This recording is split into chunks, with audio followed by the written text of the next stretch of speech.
Shaik, you can hear me, eh? I'm coming through. Okay, now I can hear you also. So that's great. And I think your picture is coming through nice and clearly also. So that's brilliant. But I think before we get into our session, let me quickly just give you an introduction, because what we have, maybe some people here that have not met you. There are some people that have joined from the YouTube channel. There are obviously some of the old members of our class that go back, what is it now, almost 2 years.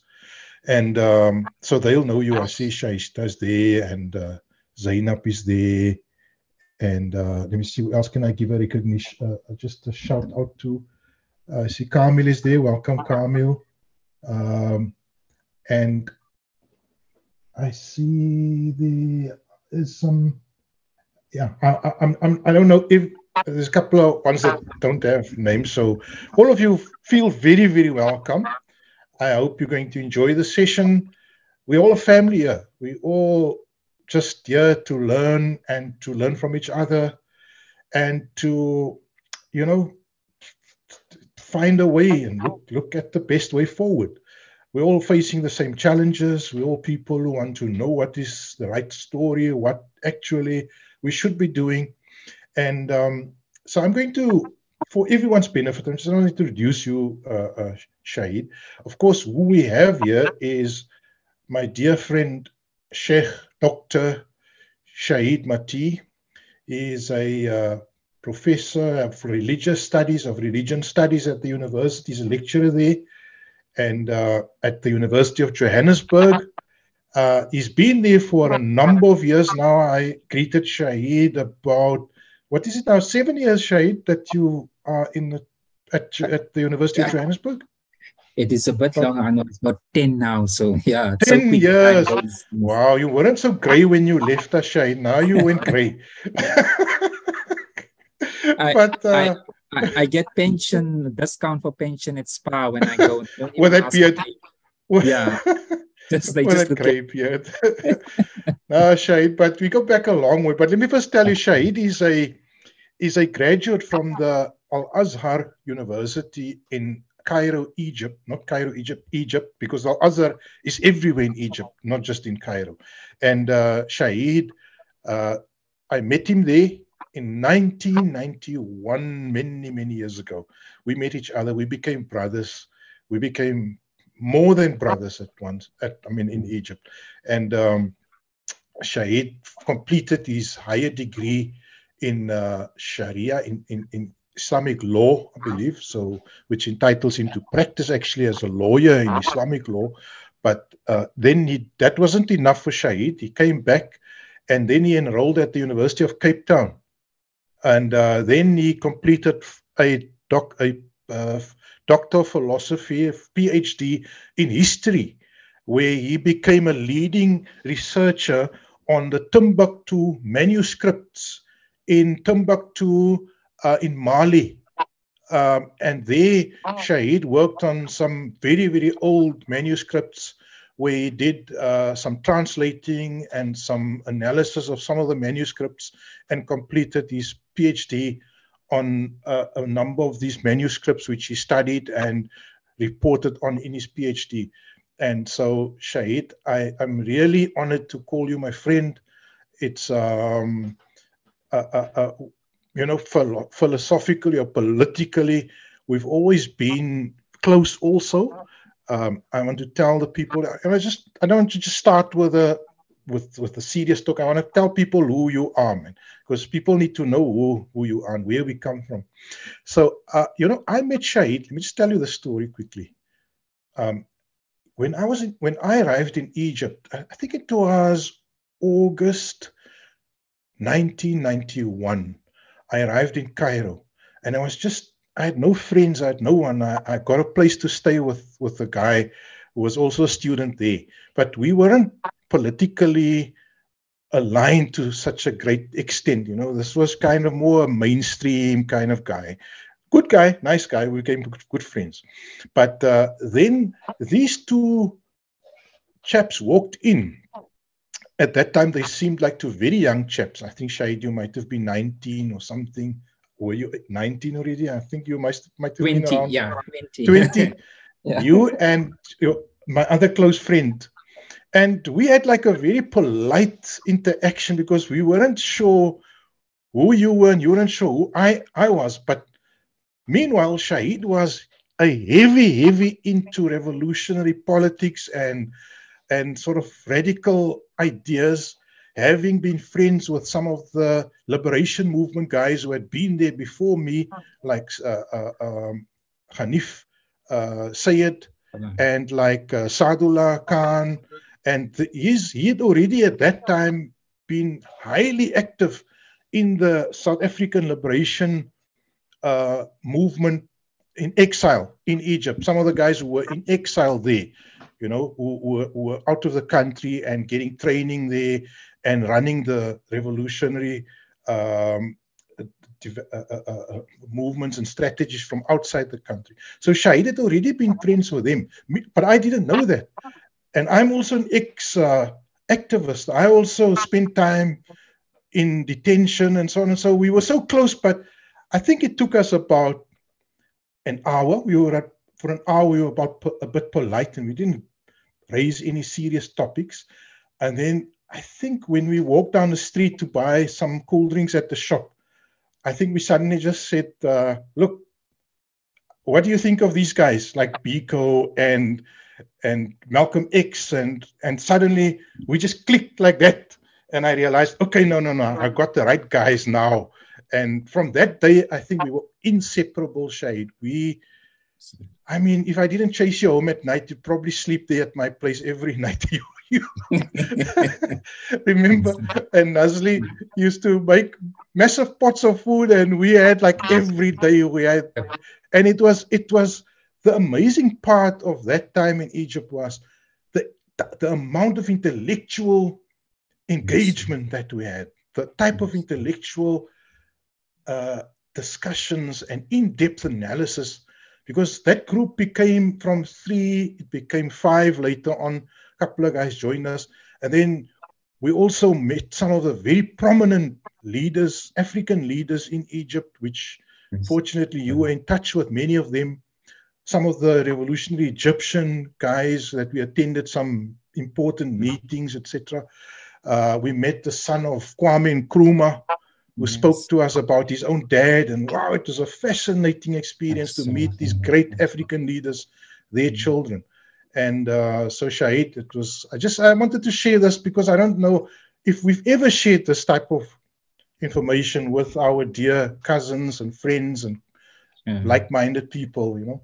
And so I think that is Shahid for you, Mathee, based in Johannesburg. If you're not in South Africa, Johannesburg is about 2 hours plane flight from Cape Town. You fly up north, right to the interior of Africa, and there's an area that we call the low veld. Or is it the high veld? Is the grass high or low there? I think the grass is low there because they call the low veld where the grass is kind of low, isn't it? The bush. And then the high veld is more towards the northern part where the bush becomes high, where you can't see each other through the bush in the, you know, outside. So, Shahid, I think it's long overdue that we have this discussion, and we're going to maybe make it the first of more. But we had a nice discussion during the week where we raised some of the pertinent issues that are facing our youth, ourselves, and I mean, some of those issues are a little bit heavy, so I think we must start by the not so heavy issues. I don't think we should maybe look at some of these ideas that the more younger generation would feel that they are vexed, you know, that they are challenged by. And the thing that I think toughest challenge is probably for our young women. You know, the guys, it seems like they are able to just plod along, make like there's no challenges. I think I sense a greater level of conscientiousness within our women. They are a bit more serious about reconciling their religious Islamic position vis-a-vis the environment, the general environment in which they operate.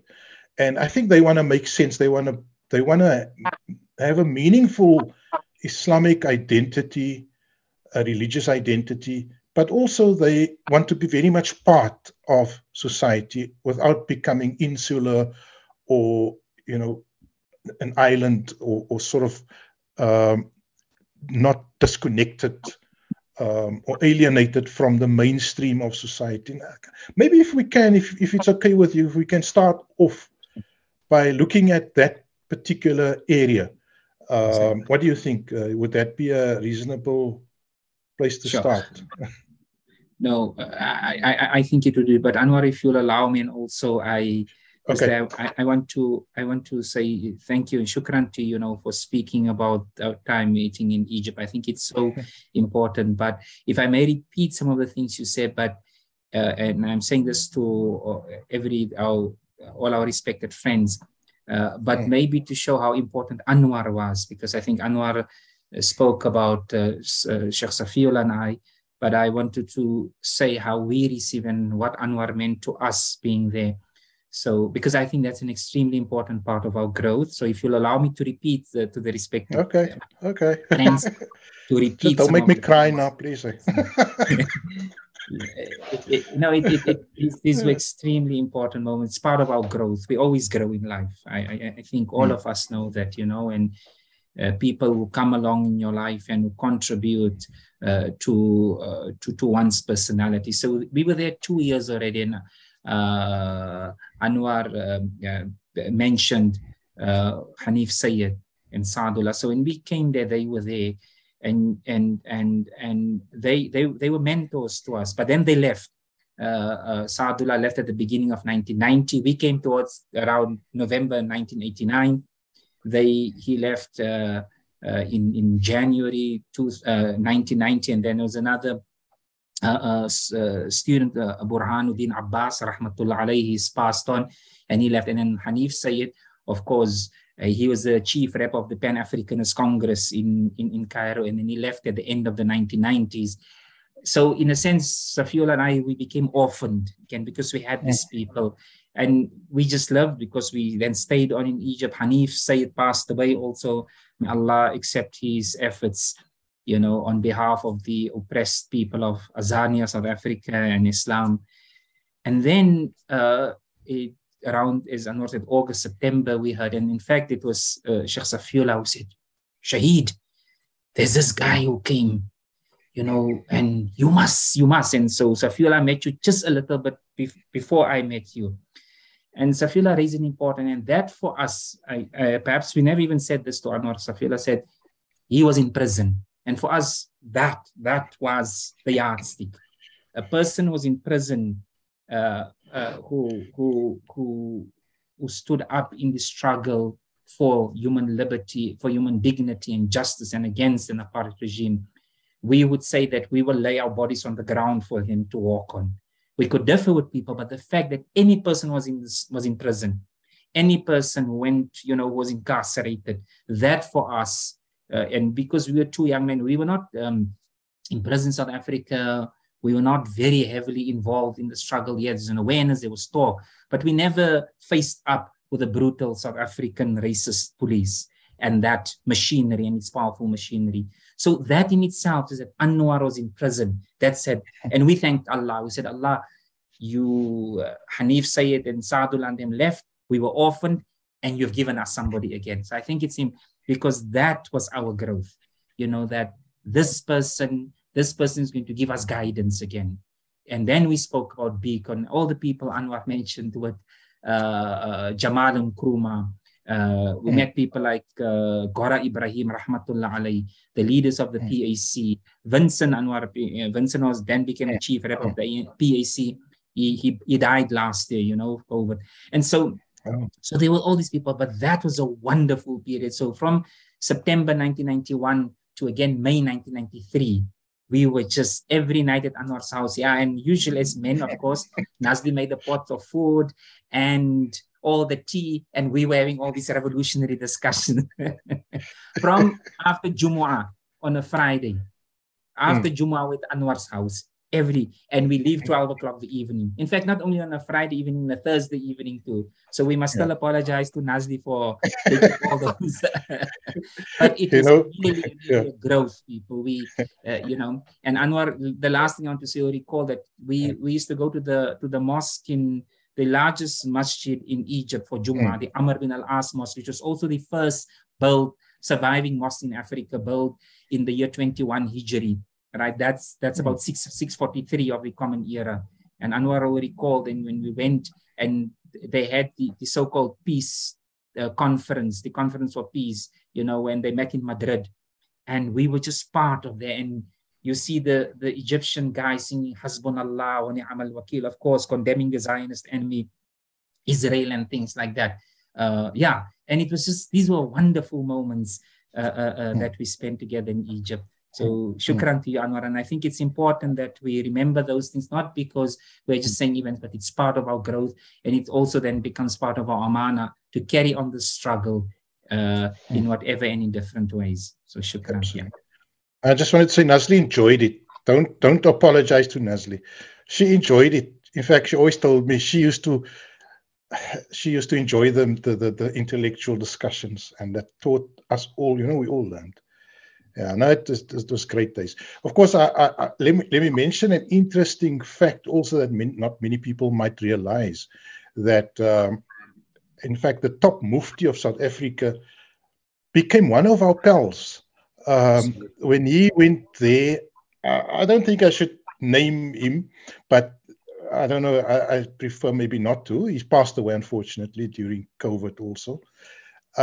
He was also a student at the time, and became very much a part of our study group, an integral part of our study group, and came home to be appointed in the top office of the office of Mufti of the Muslim Judicial Council. And of course, our paths diverged at that point, because the demands of his office, and obviously the people who whispered in his ears, they took him on a completely different direction. We always remained on speaking terms. I always used to call him still if there was an issue. But unfortunately, it's not everyone that were there during that idealistic times that came home and were able to carry out or to carry on that type of revolutionary spirit. Some people, unfortunately, they became part of the mainstream clerical bodies, and I'm not one person in particular, but most of those guys who went to study there, they became captive of the traditional, Islamic approach, where they basically just reproduce what they, the old order that they found here, not in any way attempting to advance some sort of liberatory vision for the Muslims and for the oppressed in general. So, yeah, I just wanted to mention it. So, Shahid, I think we thank you for those, for sharing those memories also with me. It was a great time, and a lot of time has gone by subsequently. It's 2022 now, and we're talking about stuff that happened in 1991, 92, 93. It's so long, 30 years. Where's the time gone? And here we are. But okay, we are here, and I think we can call ourselves the COVID survivors. The world is very different, especially after the 2 years of lockdown. Well, the internet has become a very, very prominent forum for people to engage, and so here we are. This particular this YouTube channel and this forum on Zoom was born during COVID because we couldn't meet. So I guess that's one of the spin-offs of one of the benefits of the COVID pandemic. But okay, let's see. I'd like to then explore some of the topics that are more relevant today. And sadly, I was at the function 2 weeks ago where some of the old comrades, some of the old And when I say comrade, for those who are not in South Africa, we call each other comrade, even though we're not communists. So just bear with, just accept for a moment that we are brothers, but we're also comrades. A few weeks ago, I attended a session. Actually, I wasn't there. I followed it on YouTube. And unfortunately, some of the old revolutionaries of our town and of our country have been stuck in 1994. They've never been able to recalculate and recalibrate their political positions, their religious positions, you see. And I'm quite disappointed that some prominent leaders, I also don't want to mention, it's not necessary for now, but they've not really recalculated and recalibrated and repositioned themselves after 1994, because it's a long time since our country transformed and the world has transformed, in fact. And there are new realities on the table. And our youth are different. I mean, our youth are no longer, 30 years ago, South Africa didn't have a highly educated intelligentsia, that a powerful cadre of professionals who were at university. Right now, I see in our group a few people that are extremely influential. I see, besides you, there's also other people who are lecturer, lawyers, journalists. And so certainly our ranks have been bolstered since 1994 by people who are professionally and even politically much more influential and much more integrated into society, especially our women. And the question is, these women are wondering, what happens to my Islamic identity when I'm supposed to function in a professional way in the world out there?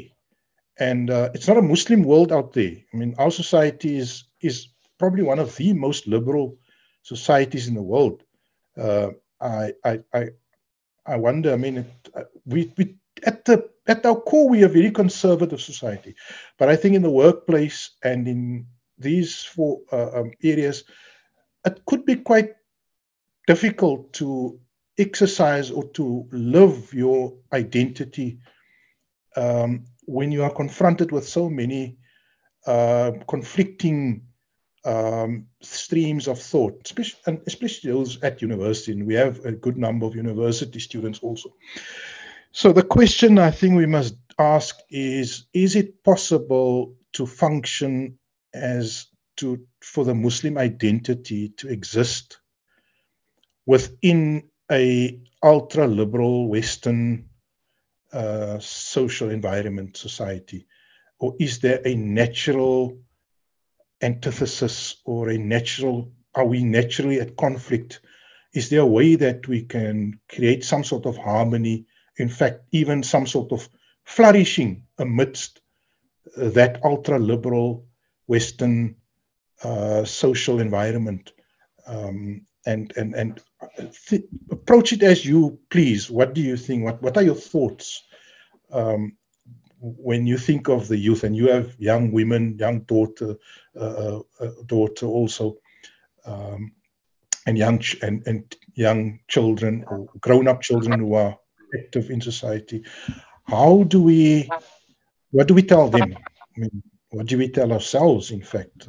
How do we think through these things? Bismillah ar-Rahman ar-Rahim. I think, Anwar, and to our respected, all our friends and brothers and sisters and comrades on the chat. So, of course, our world differs quite radically from, say, even 100 years ago, 40 years ago, 1,000 years ago. But there's always been challenges for those people who carry, who believe in the divine message. That we have the example of the greatest example is our Prophet sallallahu alaihi wasallam. Let me also take this opportunity now to congratulate you. Tonight is the 12th of Rabi' al-Awwal, when Allah sent the greatest of His creation to humankind, of course. And as in the language of the Qur'an, the light that came down and to guide human beings from darkness into light. So indeed, it's a joyous occasion, these moments, notwithstanding the challenges that we are facing that the birth of the Prophet sallallahu alaihi wasallam is that God's gift to us to guide us. So let me congratulate everybody on the birth of the Prophet sallallahu alaihi wasallam. And here challenges, there were many challenges. Of course, he's coming into society, a Kaaba that is polluted with idols. And we know idols are not simply about stone creatures. They're idols, but they also a discourse. They justify for those who hold power in society, for those who wish to oppress society. So they're all those challenges. Our challenges today are greater. I'm citing the Prophet sallallahu alaihi wasallam say that he had to live among that, with all those challenges that he had. I mean, he went to the Kaaba, he made salah in the Kaaba, and the Kaaba was full of idols. It's quite clear that he went to, even in, we're talking about the time he stayed in Makkah, the Kaaba was full of idols. So I think in our societies where we are faced with this onslaught, and indeed liberalism is an onslaught, and it's becoming more ferocious and even more vicious, insofar as it wants to, as it seeks to impose on us a particular way of life. So we have to live in those society, and I think that we've got the Qur'an and we've got our intellect and the life of the Prophet sallallahu alaihi wasallam, so that if we reflect on and we do what we need to do, seeking the help and the assistance of God, we have to live in the society. The reality is that we can't go anywhere else, but we also have taken on that amana from Allah, that the mountains and the heavens and the earth, as the end of Surah Al-Ahzab tells us, they refused. And so we're going to live, we announce that we want to live in this world, and we know what our duty is, and we're not going to simply accept the status quo and that which is enforced, because we've got a message to give to humankind. So indeed, as you also said, Anwar, I mean, the challenges are big, especially for youth, especially for the youth, even compared to 30 years ago when we were in Egypt, the challenges are, there are just so many more challenges. And there's so much in our face all the time there. So really, I think, and for us who have advanced in age in many ways, we've got to be there to say that this is a struggle. There's no, just as we got it from those who came before us, we need to carry on. So we need to understand what this liberal order is all about, with all its dangers, with all its ferociousness, and say that yes, we have a message to give, and we will make that contribution in our world. So yes, we got to live, we got to interact with people. We are certainly not going to seek some corner in which to hide. And that example we have in our great Prophet Muhammad. We will recall that the Prophet used to go to the cave of Hira, right? Where he went to go and meditate before he received his official appointment as a prophet. He's born as a prophet, but at the age of 40. But when he received that revelation in that night in Ramadan when he was 40 years old, and he received Iqra, he never went back to the cave thereafter. He then went into the world. There is no report in the Sirah the Prophet went back to the cave of Hira, because that was his preparation all the time. And so with all the challenges, so we're living in this world with all its difficulties, all its challenges, all its ugliness, but there's also a lot of beauty in the world. There's also a lot of good in this world. And I think we should be confident and optimistic, and especially in our youth. Perhaps to end of, and I'm just speaking very generally, Anwar, I think you will raise specific issues. But let me say from the Quran again, and the Quran first, the story of the youth who took to the cave. And the Quran says, إِنَّهُمْ فِتْيَةٌ آمَنُوا بِرَبِّهِمْ فَزِدْنَاهُمْ هُدًى. These were youth, and specifically who believed in Allah as they should, and Allah increased them in His guidance. The Prophet says in a hadith that I seek, and it's almost like the Prophet is speaking to us who are a bit older. He says, I advise you to do good, to pay attention, to give everything that you have to the youth, because they've got the most delicate of hearts. The Prophet saying youth have the most delicate of hearts. And delicacy doesn't mean that they're just soft, but pure hearts. And, Hassan al-Banna also said that youth have to a high degree what older people like you and I, Anwar, if I take us an example, we are in less supply of it. We came there, we went along that line. He said it's iman, it is sincerity, it is zeal, and the desire to work. These four things. So I'm perhaps speaking more to our youth and say that we've got to live in this world. There are many challenges, but there are also many opportunities. There are many possibilities. And you, the youth, are the beautiful ones whom Allah has given the amana to now. And this is, and finally, like this, and this is not just a cliche, but I fully agree with you, Anwar, that it is women, it is who are taking this forward, you know, who are leading by the example. If men we fight in a revolution, we have one revolution. Women always fight with two revolutions, you know, always do more than us. I'll stop for now, that Anwar, just in a very general way. I hope we can. Yeah. Look, just maybe we should identify, you know, I get the feeling that, and I don't know if you agree with me, but the youth of today are very different to ourselves as youth. I think there's a few areas there that I can clearly see a massive difference from my own youth. Now, I think I sense a much greater level of confidence, a much less frivolity. You know, we were the children of slavery. I almost call us the children of slavery, the apartheid children. We were told that we are not really fully human. You know, it was drilled into us at school that you are not really white. And of course, I don't walk around with a chip on my shoulder about apartheid. But I'm just looking at the youth of today, and do you also sense a remarkable level of confidence in them? And what do you think are the defining characteristics of our Muslim youth when you contrast it with a previous generation such as our own? What do you think contrasts them from us? What makes them different? I agree with you, I think, on this confidence, of course. And I think that's and what contrasts them, this will to learn, this will to question, to find out. I think it started in our time. In many ways, the struggle against apartheid, and for those who were involved, it gave us that. So yes, you know, it's almost this transition, as you say, but so apartheid was really, it was much more effective than I think many in the liberation movement scared to know or to admit to.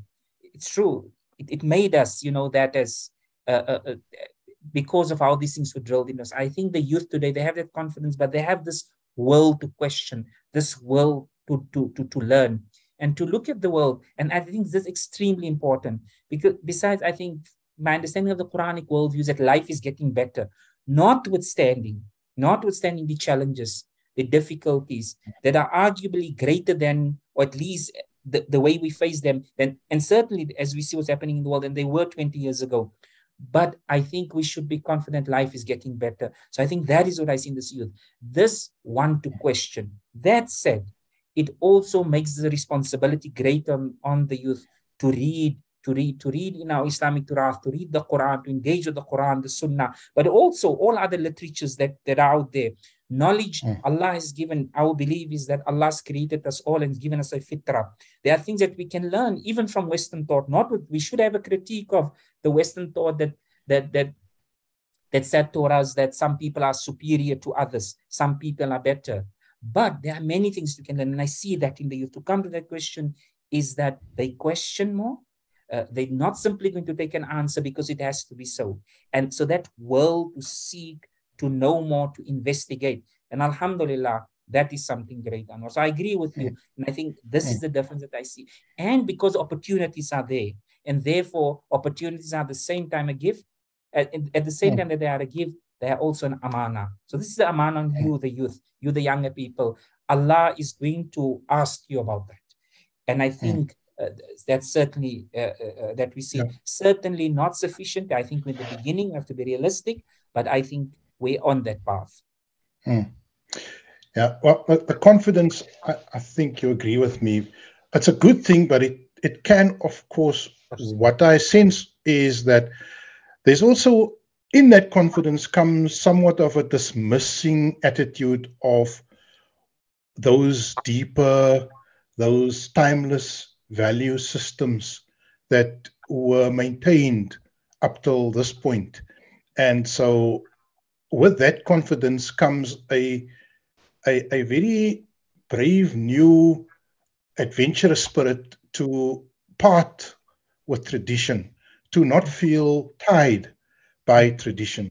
And well, at its worst, it can surface in the form of our youth completely abandoning their tradition, their legacy, their culture, which I've seen in my own family, unfortunately, where they just marry out of the culture and not, I might not have such a problem with that, but then they abandon completely any affiliation to the Qur'an, to our own, as you say, Torah, to our culture and our legacy.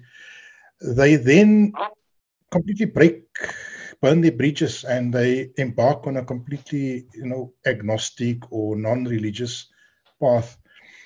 So with that confidence or with that independence, unfortunately, that is the risk that comes.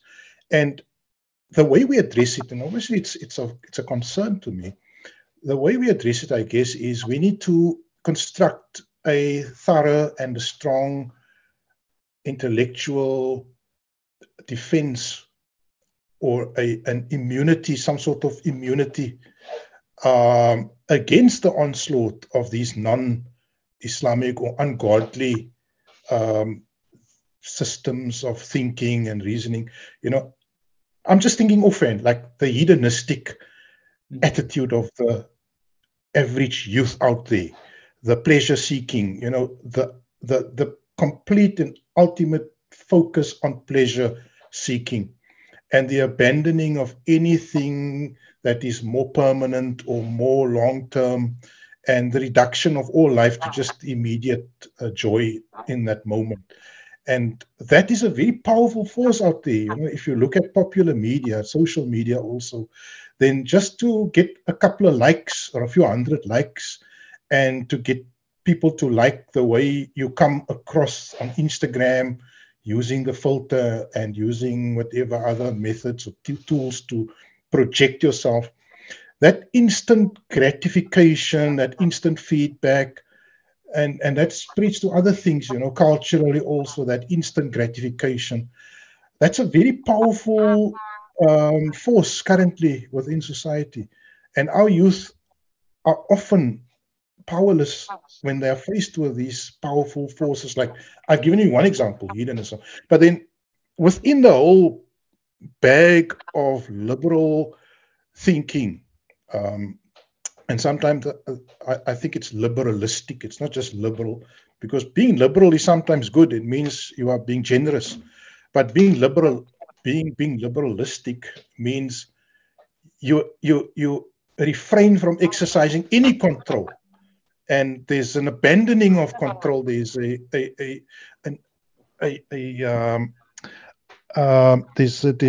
there's almost like a dereliction of duty. And so that is, for me, these are some of the dangerous forces that our youth are grappling with. And okay, let me make it specific, and then you can respond. Recently, there was a huge outcry over the young woman Mahsa Ameeni in Iran, who was arrested for not wearing a scarf properly. And I want us to make it like tangible, so that we can not just talk philosophically or theoretically. And the arrest, unfortunately, she died while in custody. There are videos now about, exactly when she lost consciousness and etc. And so I did make a video on this also, and my own position I put out there. But I think I've spoken to some Muslim girls in my circle, and they were extremely critical of Iran. In fact, to the point where they were ready to condemn the whole Islamic Republic, the idea of Iran, to experiment with having a system where Islam is once again enshrined in the Constitution or the Qur'an and the Islamic sort of tradition. So I saw an absolute revolting against the whole idea of an Islamic republic. And I always say, look, nobody's perfect, and Iran is not perfect, but there are few cases in the world, and Iran is one of them, where I do sense a genuine effort to incorporate some sort of a Islamic society to express Islam in a much more systemic way, in a state systemic way. And I always wished Iran well, and I still wish Iran well and success, because politically I also see that Iran has suffered massively from its own policies. And when the devil hates you, you must be doing something right. And for 40 years, I think since 1978, 79, Iran has been the number one enemy of Zionism and the number one enemy of America and the West in general. When I say the West, I don't mean the people of the West, I mean the power brokers in the West, those who wield power, who wield control and oppressive power over the globe. Now, if you're telling me Iran should be condemned and a piece of rubbish and so on, I don't think I can swap 40 years of sacrifice, of standing up against Israel, of establishing the most powerful anti-Israeli military in Lebanon, also of assisting Hamas, also of assisting the anti-Saudi resistance in Yemen, in that defensive resistance there against Saudi aggression. Suddenly our youth come, some of our youth, some of our women, and they feel very upset with the death of this lady in Iran, and they join the chorus, they join the Western liberal chorus in condemning this. Okay, look, if somebody's arrested for not wearing a scarf properly, I don't support that. I don't like to see that. I wish Iran would stop arresting people for not having the scarf properly on the head. But certainly to go and condemn the entire structure, the entire country, everything. There's certainly a lot to criticize. Iranians criticize themselves. They are the first. I mean, there's a lot of political dissent within the country, even this, and so I just think, how do we deal with the youth who are easily taken in by these woke, how can I call it, liberal causes? And sometimes these liberal causes are actually causes that are imposed on them, and they are being duped into siding with a greater villain. Because, I mean, certainly Iran, the enforcing of the scarf might be seen as extreme, but you have to judge that against the complete objectification of women in the West, where women are reduced to nothing but a prop to sell anything from insurance to tackies to beds. And women have become a sex object. And if you haven't seen it, you're not living in the West. You haven't opened your eyes that women are not receiving that full respect and dignity that a woman, the womb man should be enjoying. And they are less than the man. They are a sex object. So if you go and you attack Iran, or you attack their maybe fumbling around with enforcing a Quranic vision, maybe fumbling a bit and trying to find their way, you're basically opening the doors for the greater enemy to then become the default position. So if you want to ban the scarf, fine. But what's the default position? The objectification of women. Because that's really what the agenda is. It's not to get the dookie or the scarf off these women. It is to get the bloody sweaters off them and to get their pants off them. That's the agenda. They're not going to stop with a scarf. And if our girls, our women, could just realize that they are being gaslit by the mass media that is owned and operated by the Western elite, and that we should just be careful that we. What do you think? What are your thoughts, right? No, before I come to the issue of Al-Marhuma Mahsa Ameeni and condolences to her family, but to say, and I think it's an important point, as you said, that confidence for our youth, it must always be with this notion of humility, with the akhlaq, with the khulq, this ethic of humility and of putting our trust in Allah.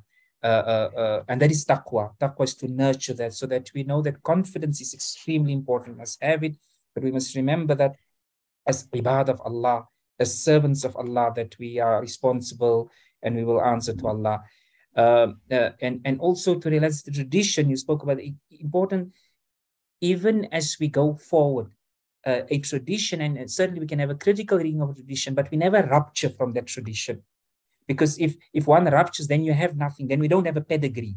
We must have a pedigree, and therefore we take the tradition that we've inherited, starting from our mothers and our fathers.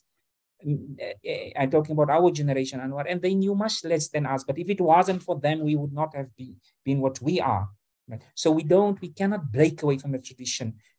All those things that over the centuries, Tuan Guru, Tuan Yusuf, those people who went to prison, those people in exile. A tradition is always something in the making. Tradition is not something of the past. A tradition is always made and remade, but it never throws away where it comes from. Or at least we are not allowed to throw away where we come from. And I think that's extremely important, that some of these traditions that we may sometimes dismiss, they will start playing, they could play a role again. Of course, we have to be critical of the past. We have to say that we must take the boat further. We have to push forward where they didn't go to. But we keep that tradition, because tradition is not simply the past. Tradition is the present. Tradition is also the future.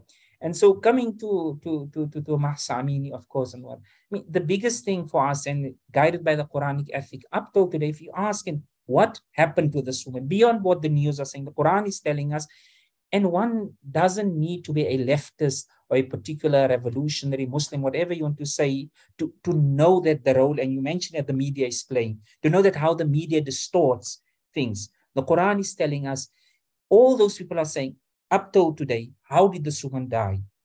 Rahmatullah alayha.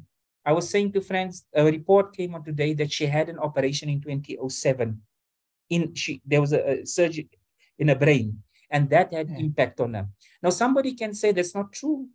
Possibly. She could have been beaten in prison. We don't know. But our ethic Islamic is that when somebody died and you do not have evidence that somebody else beat her, then one cannot say it's possible. We cannot 100% say that no, this didn't happen. Right? But now the autopsy came out, states people can always doctor things, but they saying that if up till today anybody came out, we heard that her mother and her father said things, but we never saw a mother and a father on any of the news channels. So what do we know?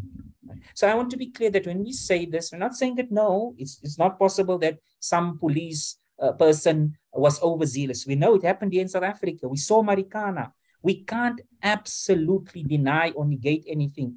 But in as much as we want to take a position, our Quranic ethic, the human intellect, says that produce your proof. That is the most important thing. So all those people, I'm asking, okay, so tell me what really happened to this. So my one friend was saying to me today, no, he doesn't believe what the Islamic Republic is saying. I said, okay, that's a piece of news.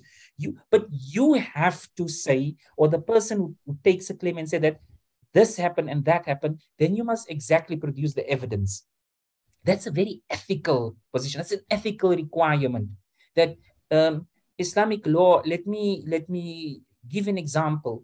If I hear, there's a principle in usul fiqh called al-istishab, which means the presumption of continuity. If I go to my brother Anwar and I say to Anwar, can you please lend me 30,000 rands? Anwar says, I know Shaheed, he lends me the 30,000 rands.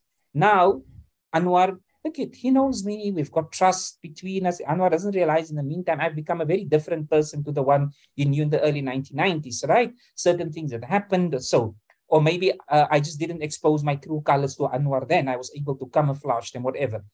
So now Anwar doesn't write this down. There are no witnesses. So after 3 months, Anwar says, Shahid, you said you'll pay me after 2 months, 3 months. And I said to Anwar, no, sorry, Anwar, I owe you nothing. I deny high and low. Now just imagine, people, here the Prophet comes.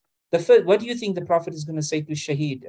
Shahid, you owe Anwar? He's going to ask Anwar, where's your evidence? And Anwar says, oh, Prophet of Allah, but I trust the Shahid. We are brothers. We're talking revolutionary stuff together and everything. And I say, no, Prophet. I'm saying this is the greatest human being, Allah's Prophet. Anwar I did not borrow any money. I am denying high and low. The Prophet will rule in my favor. And he'll say, but Prophet, the Prophet will ask Anwar, where is your evidence? Why? Because human beings are born without debt. So that is the default position. When you come into the world, you don't have debt. So until Anwar produces proof that I have borrowed or that he lent me that money, he'll either produce 2 witnesses or he'll produce a written piece of paper to say that on this day, I lent Shahid so much money. And so I'm saying this, people, because within all this ideological shouting and everything, and these people wanting to prove a point, truth doesn't matter to them. Or let us not even use the word truth. The facts do not matter to them. And that's what we have to be careful. Even if we make an accusation against a Zionist, who's clearly an enemy against Israel, we have to produce our evidence. So you see that. So what happened to Mahsa Ameeni? Nobody's saying, we just hear her mother and her father said that. Her mother says, my child is beaten to death. But we've never heard Mahsa Ameeni's mother saying. So there are those questions that law people, while we cannot be slaves to law, but law is extremely important because there are procedures within law, and that is whether you call it Islamic law, Western law, natural law, Chinese law, law from Africa, Indian law. Law, in a way, is very necessary because it helps us to guide the way. Of course, there's always the spirit of the law that we can look at. Now, coming to the question on the headscarf, in Iran, many women, in fact, do not. Iran today is very different from the immediate post-1979 period. Some women have token hijab, token wearing of scarf. It's half. Some of them don't have. So again, what really happened on that fateful day, I think it's the 13th of September or the 16th of September, right? What were the issue? Now, again, it's possible that some police woman or some policeman was overzealous and did more. This happens. People make mistakes, of course.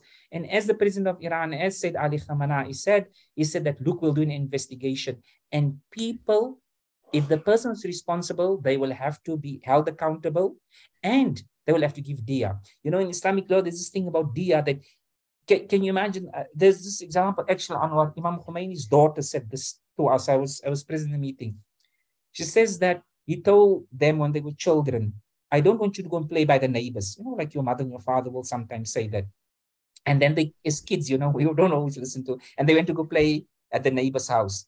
And then they came back. Imam Khomeini had a stick in his hand, a stick.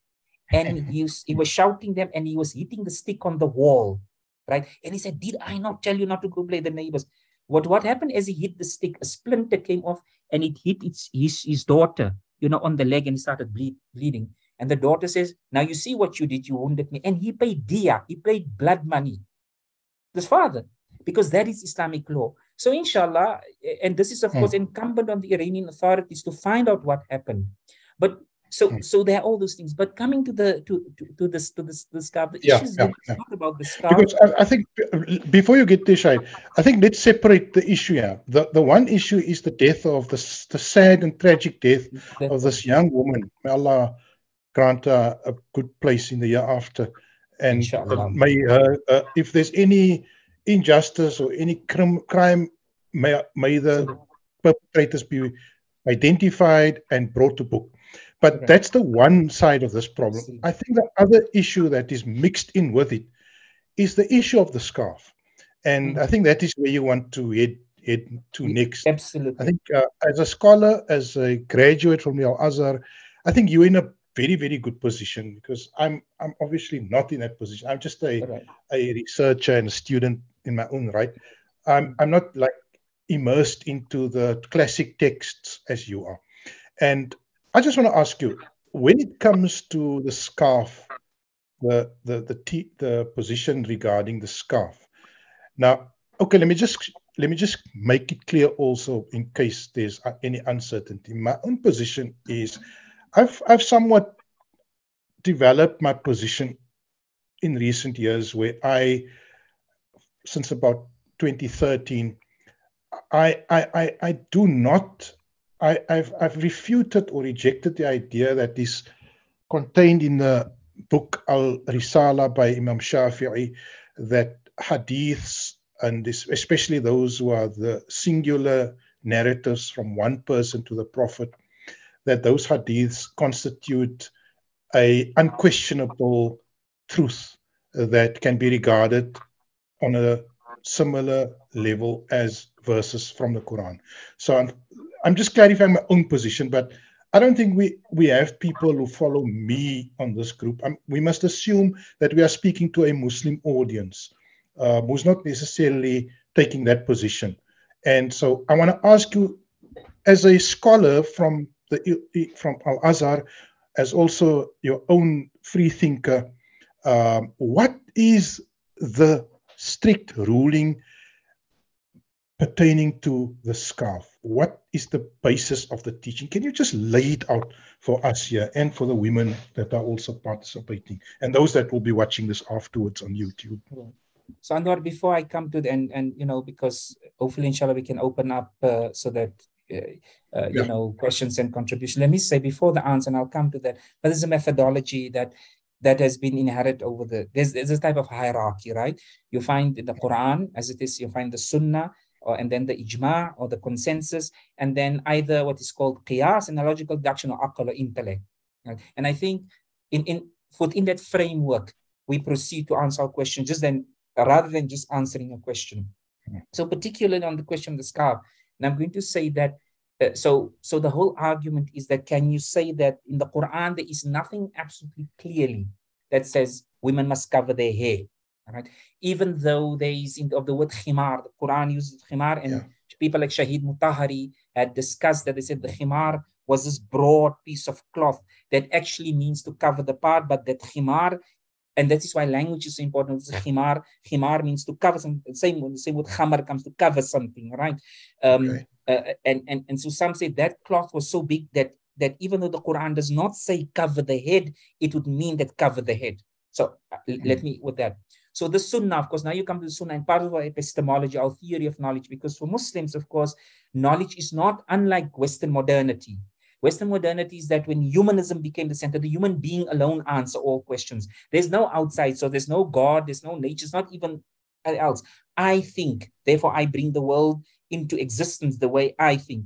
But here in Islam, where Islam in one word is a civilization of revelation, and the revelation explained the Quran, of course, then the Sunnah. I'll come back to the question very quickly on Hadith. I'm going to talk about the Sunnah, and we know that the Prophet sallallahu alaihi wasallam has a status that the Quran gave him. The Quran gave him, لَقَدْ كَانَ لَكُمْ فِي رَسُولِ اللَّهِ أُسْوَةٌ حَسَنَةٌ. So now the question on women covering their head is dealt with in the Sunnah. But here, this is the question: is Sunnah and Hadith, are these two synonymous or not?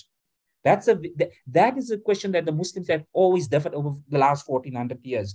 So there are those who are saying that no, Sunnah, you refer to what you call the single narrated hadith, what is called khabar al-ahad, right? And I'm just mentioning this very quickly. We can perhaps discuss them in the questions. No problem.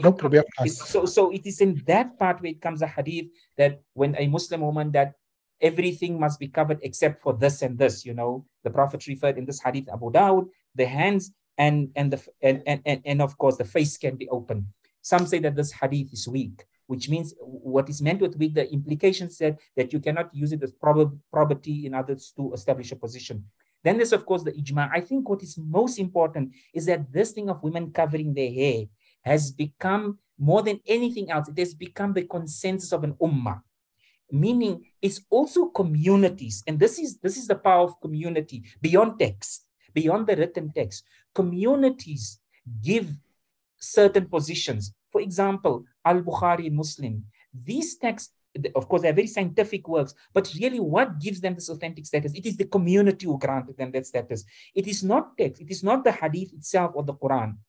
And then, of course, we can speak about aql. Now, both the Muslims, of course, the two big Muslim groups, as they differ, Sunni and Shia, have adopted this hierarchy, all of them. They differ on the fourth one. While the one says qiyas and the logical deduction, in other words, you take the ruling of a known thing and apply it to an unknown thing. The others say you go straight to intellect and aql. But from the Quran itself, and this is going to require lots of discussions, right? I think it's an ongoing discussion. So slave women, for example, and this is a critical point, slave women were not allowed to wear scarf, were not allowed to cover their hair. So, for example, there's a woman in the time of Umar bin al-Khattab, her name was Dafar. She was a slave woman. She came to the masjid to make salah, all right? And then she had a scarf on. In other words, she covered her hair, her hair. And Umar took it off.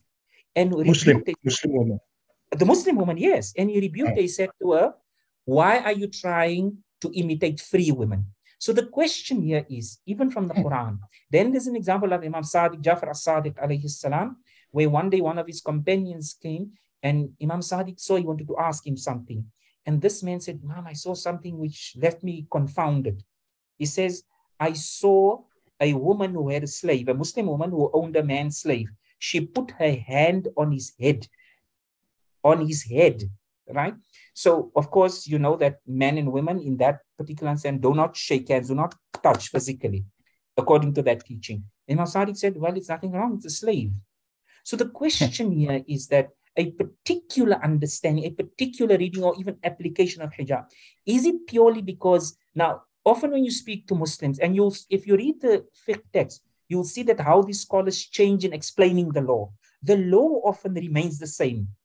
But where you'll see difference, even in the same madhab, for example, if you look in the Hanafi madhab, on a particular issue, you will see that the law may stay the same for 1,000 years, but the legal explanation to that law changes. So, for example, now, so if you ask Muslims, why must Muslim women wear scarf? Because it's part of aura. Okay, now I'm saying, but the slave woman, was their hair not aura? Are they not women? They are women, they may be slaves.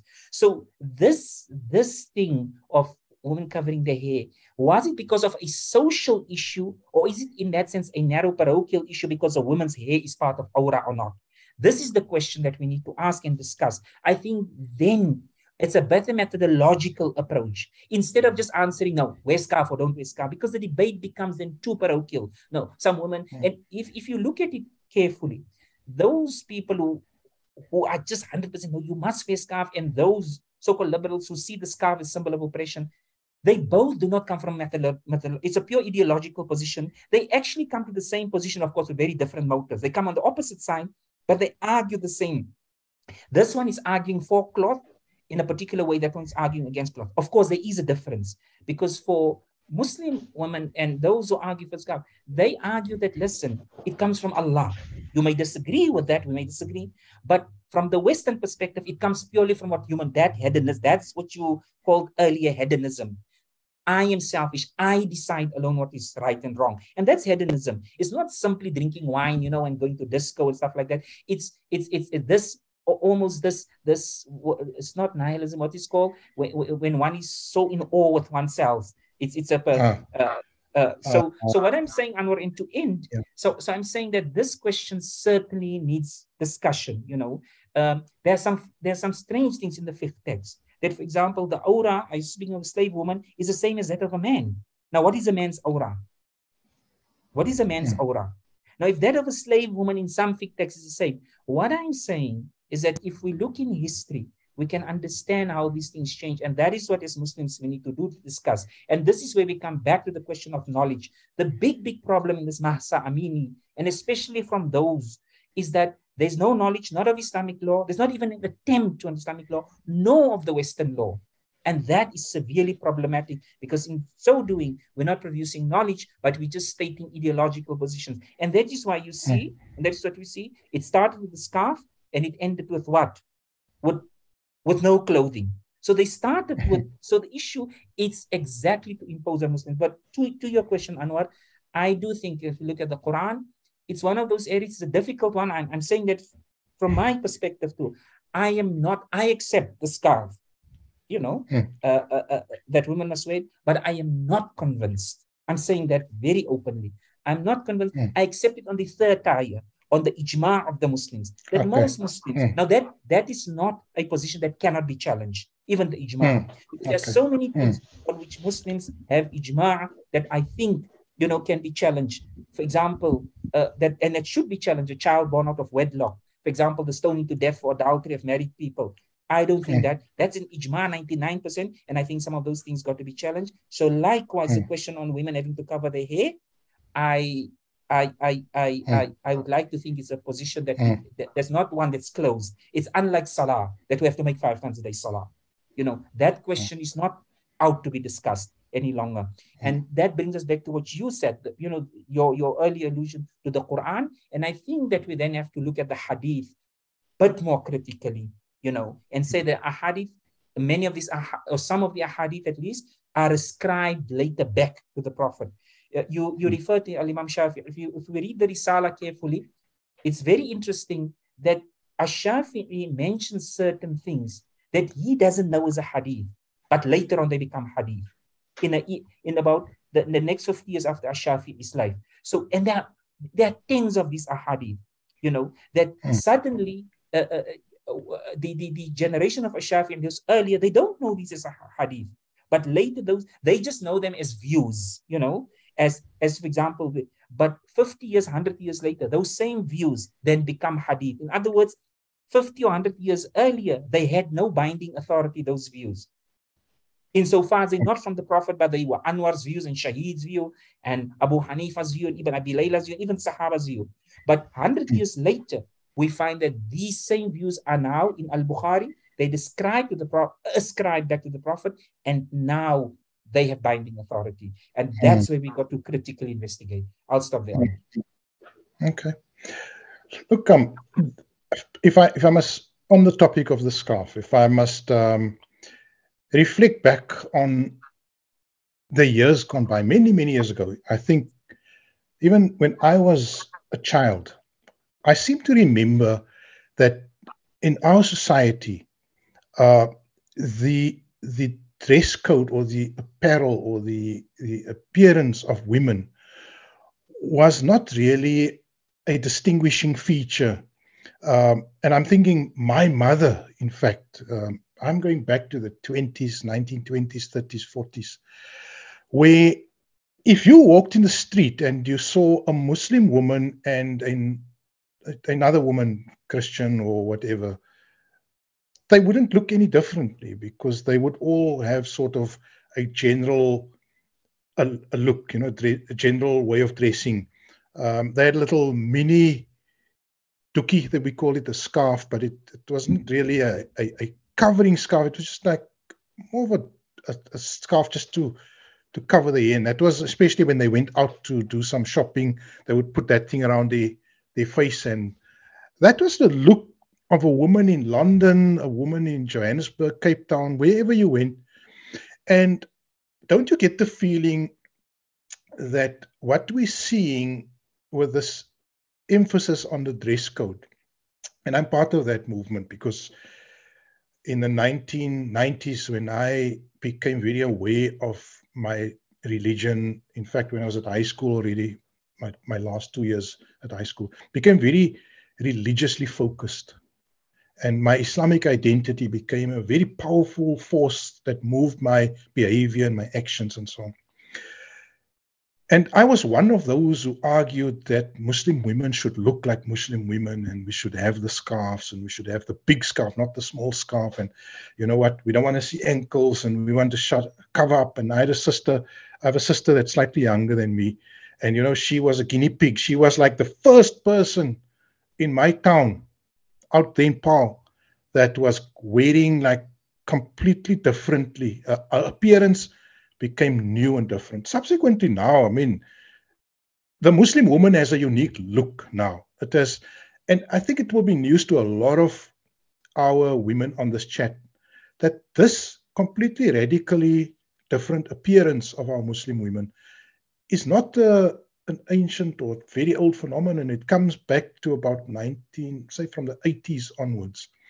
And I do distinguish, now reflecting back, I think there might have been an element of nationalism, and, nationalism can come in a Muslim flavor. I mean, it's often mistaken for a religiosity, but it's in fact another form of nationalism. It's a means of distinguishing oneself. Now, you must tell me if I'm wrong, but I do see that our moves at that time to install a completely new dress code on our women and our females was driven by sort of more of a nationalistic fervor, more than a religious commitment and a faithfulness to the traditional source or sources of law.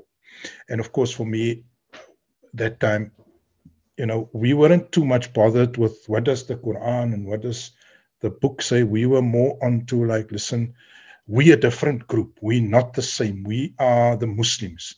And I mean, I would dare to say we even thought that we are better than other people because we are Muslim. And I'm confessing not what went through your mind. I'm reflecting on what went through my mind during those years. And it took me a long time to work through that, because then over the years I met people who had massive scarves on, who were terrible people. I mean, they were, there's this woman in America, Ilhan Omar, and she's a congresswoman. And, you cannot be a stronger opponent to Muslim and the Muslim identity than this woman. She basically advances a completely anti-Islamic outlook. Her outlook, I would say, it's more akin to the ultra-liberal, hedonistic kind of outlook on the world, the sexually, completely ultra-permissive sexual outlook. And yet she prides herself in donning the scarf. And I get the feeling that often these issues are being confused. People are using the superficial aspects of the culture, like the scarf, which I maybe deem as, and which you also said is less central and core than issues such as the stoning of women or other important issues. But people are making these more superficial matters. They're pushing this to the center. And it's an old strategy, is that you highlight or you emphasize the superficial elements and then you compromise on the core issues. And so I just, let's say, I've said a mouthful now to you, but I long back to the days when wearing or appearance wasn't actually an issue. I mean, where the way we distinguished ourselves was in our behavior and in our customs and in our culture and in our practice. You wouldn't find a Muslim woman, for example. Yeah, you would find it, I guess, but not to that same extent, being promiscuous maybe. And obviously you did find promiscuous Muslim women at that time. But I just think the emphasis was not on appearance that time. And maybe that's what we should be looking at again, is de-emphasizing the periphery and emphasizing the core more. Yeah. Sure. But I think what is important that we put everything within a historical context. History is not simply about the past. There are certain things that happen that make a certain way of dressing possible. I do understand your point, for example, on how women's in 1950s were, but we should also not divorce that from a colonial English reality, from a colonial European reality that also enforced. I mean, one may go back to the 1850s, for example, and then you see that how the dress changed from the 1850s to the 1920s. Colonialism or European rule had a much higher impact on us than, again, that I think, and so I think it's so important to see that history or certain events that take place, certain conditions that inform how we dress. And certainly for that matter, for example, so when some women start wearing what's called hijab, incidentally, I don't like the word hijab, and I'll say that hijab is used in the literature, but the more conventional use word in Muslim history is sitr al-awra, because the hijab really means a barrier to cut out.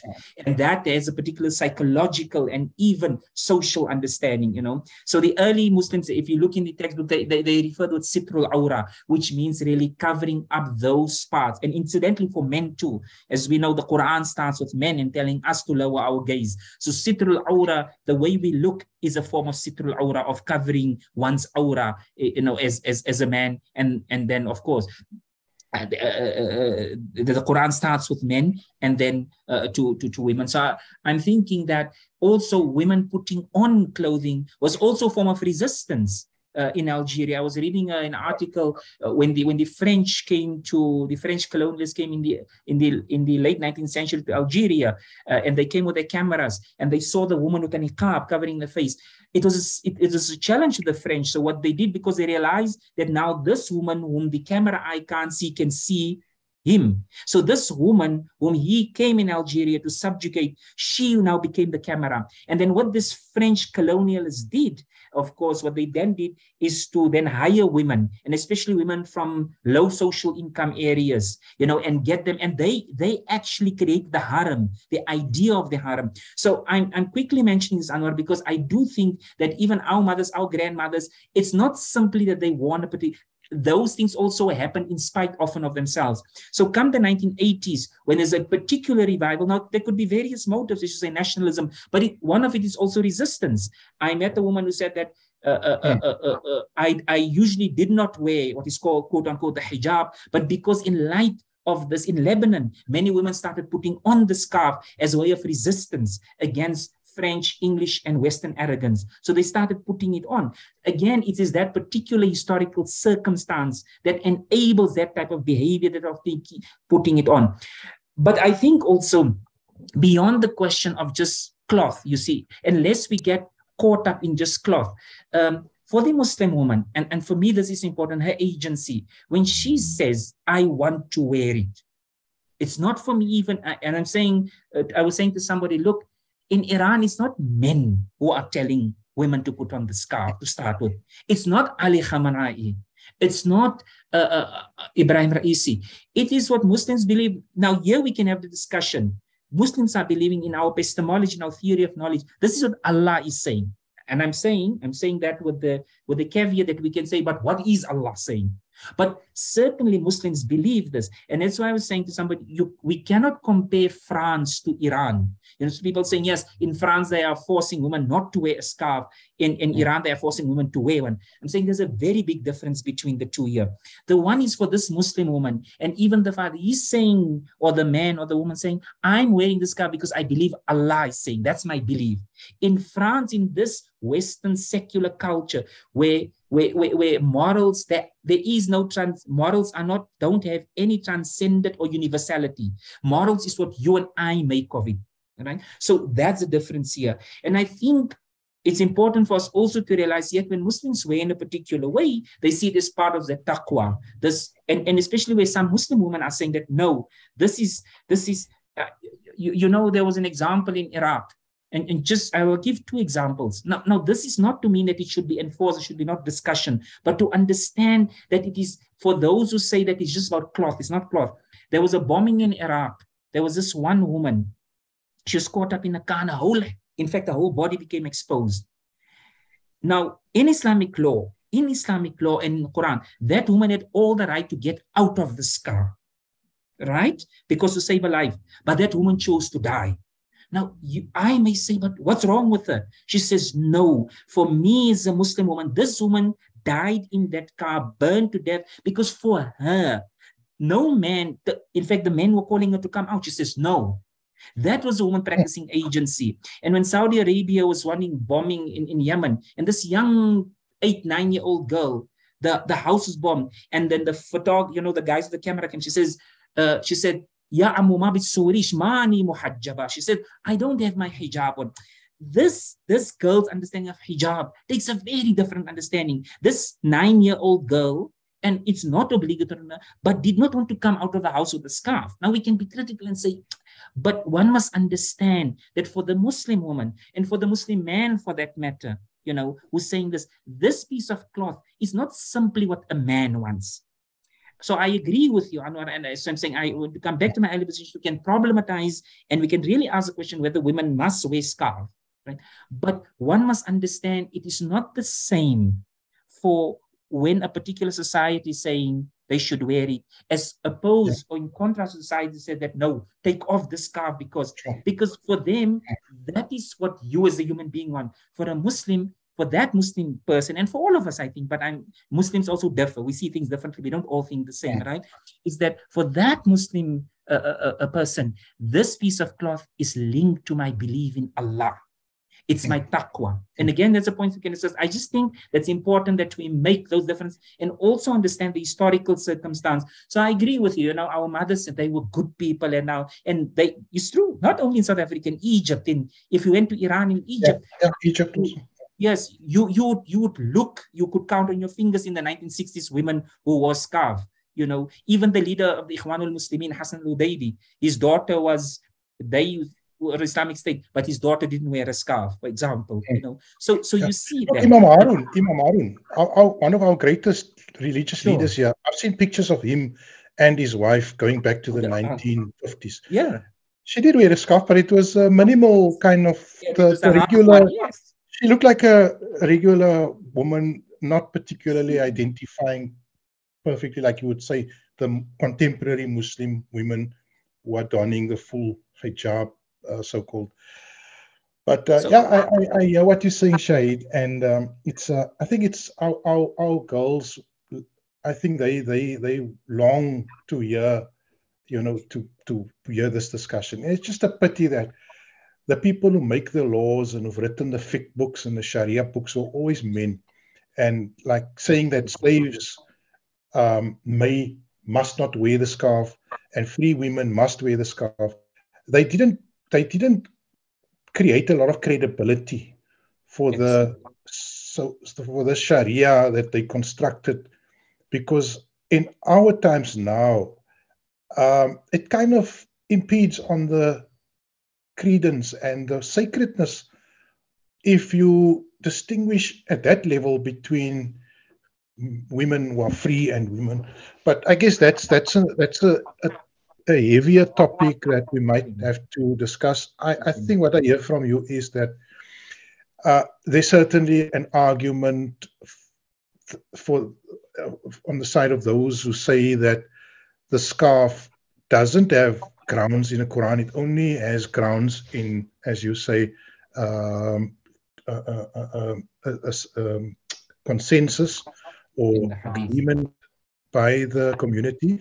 And I think what I must add there is, in a video I also made this point, that every country, every society is entitled to make laws that don't contradict, that are not outwardly unjust or in contradiction with the Quran. So if Iran wants to draw the line at a headscarf, then they have that right. They have agency. They are an independent country.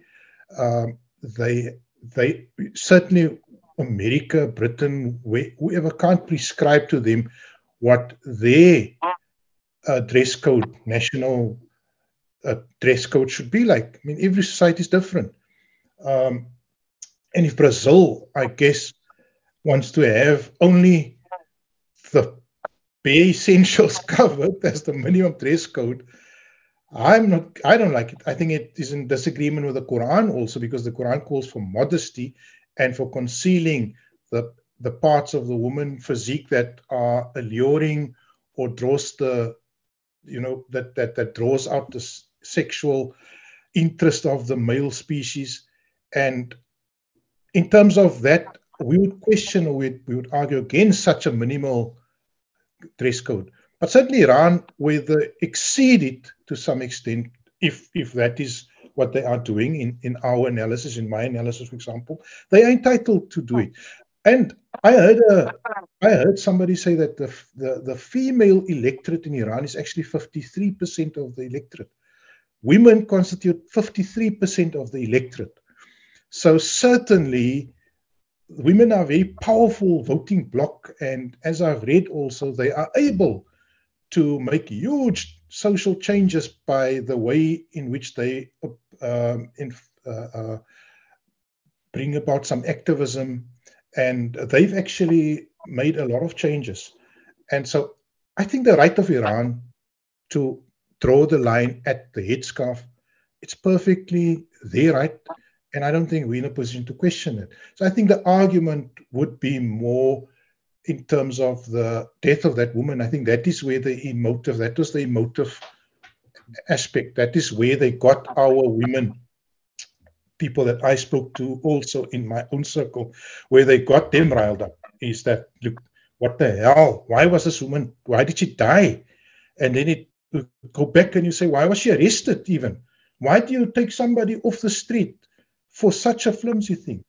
But then, my own thoughts on it was that, look, during COVID, the niqab was made compulsory throughout the Western world, the face mask niqab. And we had to wear that niqab, that white little surgical face mask. And although, it's very ironical, the same countries that condemned the covering of the face made it compulsory for 2 years, even though the science was not unanimous. And we had to abide by it. So what if I went out into the center of Cape Town and took off my face mask and waved it in the air and said to the police, what the hell, what can you do? I would have been arrested, you see, because it is simply what you are doing is you are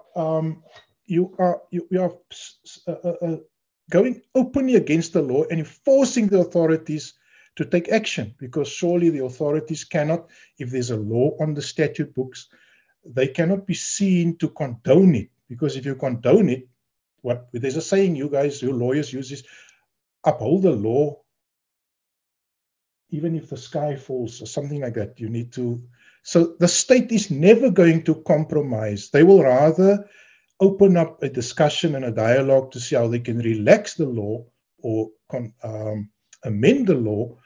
But let's say the face mask, if that law is there, you are challenging the authority of the government if you go into the center of town and you run around without that thing. So whether you like it or not, you've got to put that thing on your face, unless you're prepared to take the fine or the jail time, the day or two in a cell. So I think that is how we must view this position in Iran, is that the law is on the statute book. That is how it is. I can't see changing soon also. It's not an oppressive law. I don't think it's being implemented like the Saudis implement the black covering on women. In fact, they don't even allow women to wear with colorful clothes in Saudi Arabia. I think they frown on anything but the black garb all over you. So in Iran, from what I've seen in YouTube videos and so on, they're very liberal. As you said also when we started, they are really not enforcing this scarf thing that heavily. And women are doing huge hairstyles and blonde dyeing of the hair. And I've seen it on these videos. So I think maybe we should just settle that matter. And I hope we've done justice to the question. What do you think? Yeah, I agree, Anwar. And maybe some of our respected friends and, also their discussions, their point, and we can listen to them. Yeah, no, sure. Jazakallah. Okay. Look, I'm going to ask the beautiful people sitting in the room, in the conference room, in the meeting room here. There's a couple of them that have very good, strong opinions also. And I'd like to ask them to step out from there and to come forward and to just, if you'd like to share some thoughts, if you'd like to ask a question, all you have to do is, I guess you can just switch on your mic and interrupt me, and I'll give you a chance to speak. Please feel free, anyone, if you'd like to contribute. Shaik, you are there at university, you teach, and you are interacting with young people all the time. is this an issue with young women, especially the Muslim, and I'm sure there's a lot of Muslim students also. Is this an issue? How do you see it on the ground? How do you experience it on the ground? No, look, I haven't come across because this incident happened and I was teaching in the previous term. And in my but just in general, hijab, scarf wearing, how do you see it? Unfortunately, Anwar, that's why I think this meeting is so important. I precisely because my biggest critique, if I'm so to say, is that I just wish that we can be more tedious and read a bit more. I know it's it's an urgent position, and I can understand when people, and we all feel, and we should feel upset when somebody dies. And we have strong positions, as you said. Part of it is confidence, but coming back to that point, confidence. We should be careful that confidence doesn't mean that we should not introspect a point very go into a point and discuss. And even if a particular discussion doesn't appeal to me, I still have to read it. I may not like a particular position. And so what I find, at least here in Johannesburg, is that there are many people who have lots of opinions, and it's good to have opinions. I think we all have opinions, and it's great. But opinion must also be based on something. There must be, okay, what is your framework for saying that? I'm not saying that must become an idol in itself.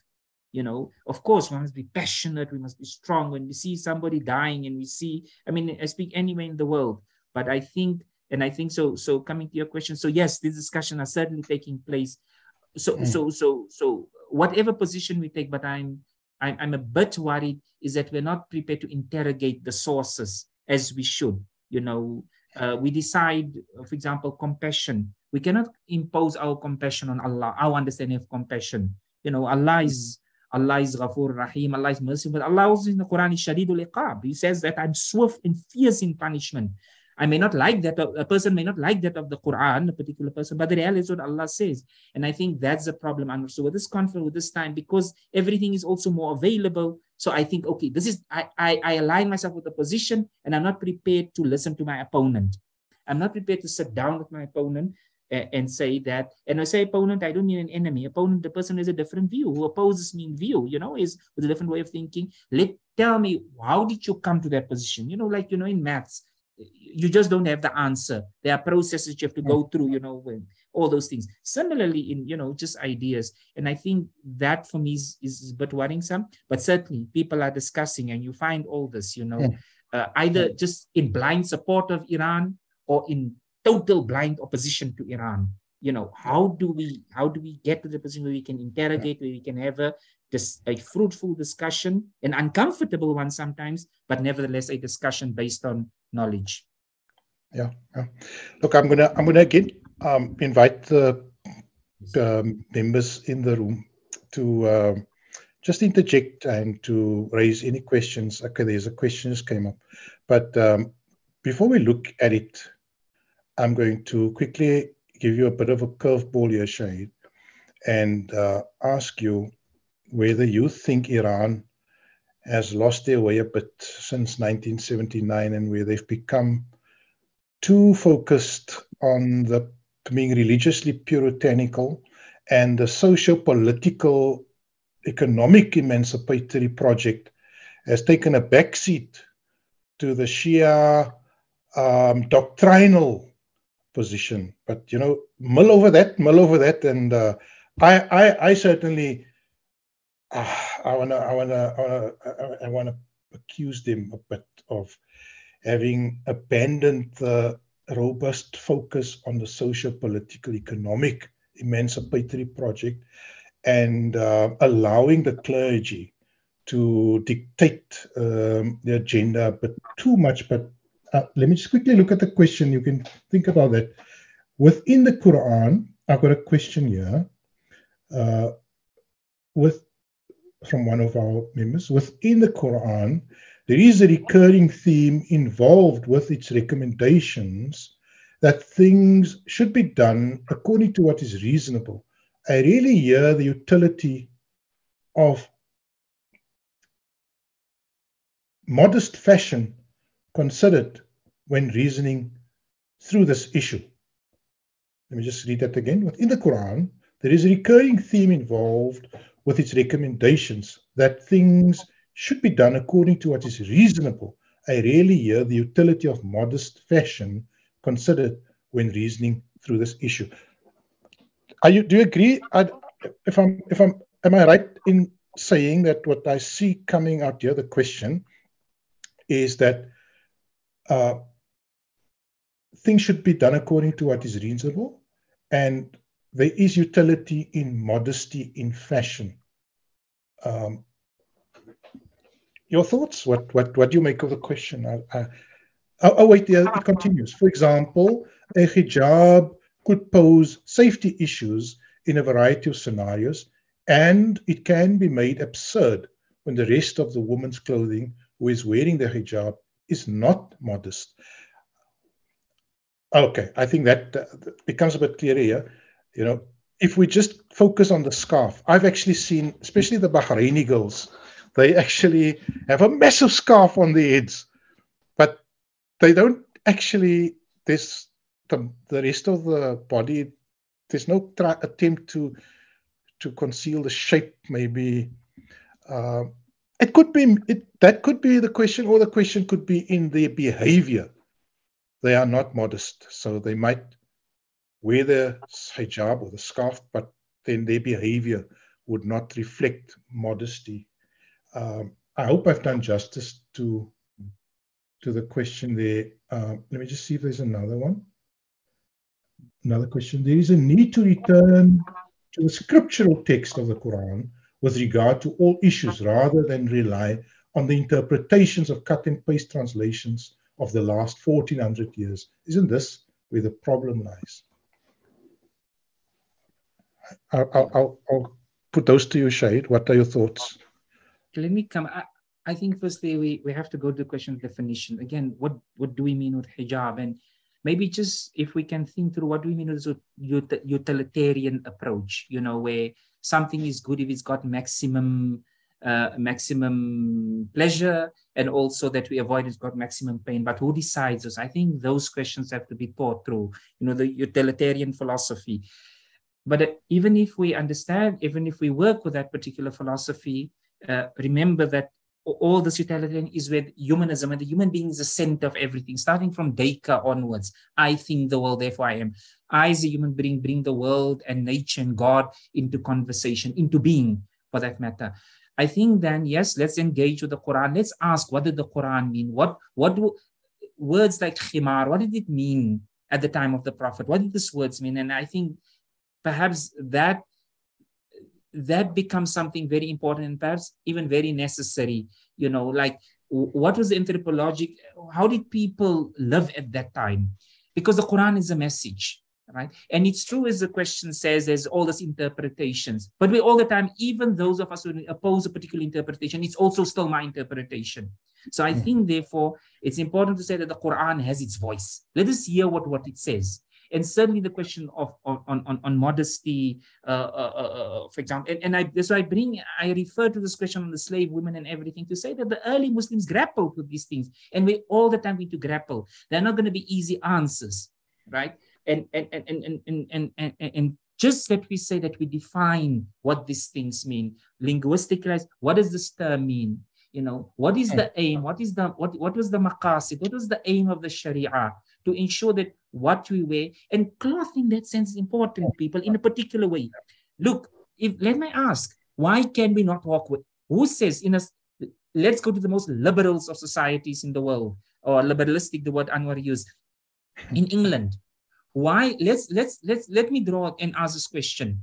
If Parliament opens, why can't all the parliamentarians say, like, Zulu speaking young women wear with their breasts open? Why will that not be allowed? Who has decided that the underpants that it should be worn? Every group of people have a normative piece of dress. So cloth is important in our life.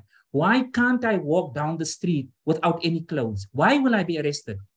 The natural position should be that I'm born naked. So that's how human beings, that's what radical nudists are arguing. They're saying that who is imposed on us cloth? Even underpants or a panties for women. Who's decided that? So there is always a normative piece of dress. And so I think it's around those things that when we get to speak, what was the Quran? But coming back to the Quran's aim, as I'm saying, the Quran begins with men. Lower your gaze. That's always going to be our challenge in this world and things like that. Anwar, on Iran, your question on Iran, I don't know. I mean, how much we know about all of us, including Iranians, like Iranian rural areas, what's happening there. To what extent is the revolution really? But it would appear to me, it's recent to Claude, that it has become more relaxed in a certain way. But I agree with you, like with all revolutions, as happened now in the Cuban Revolution, in the Soviet Revolution, is that the chicken wasn't delivered in the pot at the end of the day. So that is always a challenge. That's socio-economic reconstructionist approach, is that some of those who are making money out of the cloth, some of those who are making money out of the revolution, So that's always a challenge for all revolutions. In our own country, we know, you as a person who went to prison and you ask, but why did we struggle?